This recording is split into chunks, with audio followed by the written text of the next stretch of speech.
St. Herman of Alaska Brotherhood is pleased to bring you Nihilism, the Root of the Revolution of the Modern Age, written by Eugene Father Seraphim Rose of blessed memory, narrated for you by David A. Conatser.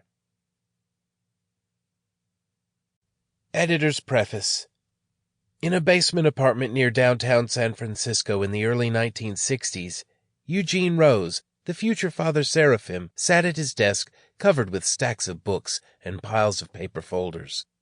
The room was perpetually dark, for little light could come in from the window.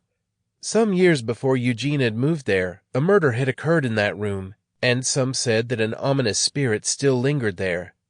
But Eugene, as if in defiance of this spirit and the ever-darkening spirit of the city around him, had one wall covered with icons, before which a red icon lamp always flickered. In this room Eugene undertook to write a monumental chronicle of modern man's war against God, his attempt to destroy the old order and raise up a new one without Christ, to deny the existence of the kingdom of God and raise up his own earthly utopia in its stead. This projected work was entitled The Kingdom of Man and the Kingdom of God.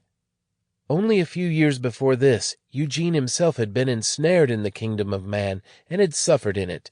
He too had been at war against God.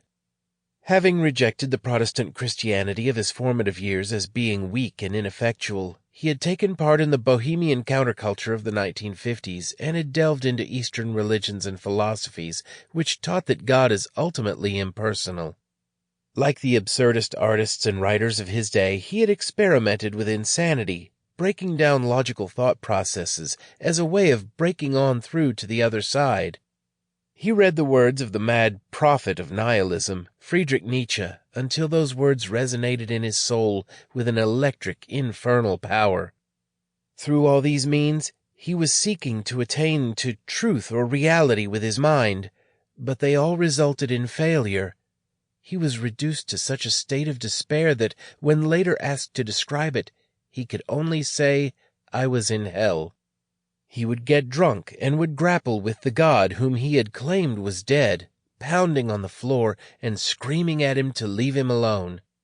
Once, while intoxicated, he wrote, "I am sick, as all men are sick who are absent from the love of God."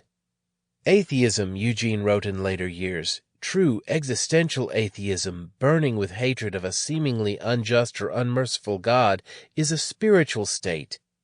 It is a real attempt to grapple with the true God whose ways are so inexplicable even to the most believing of men, and it has more than once been known to end in a blinding vision of him whom...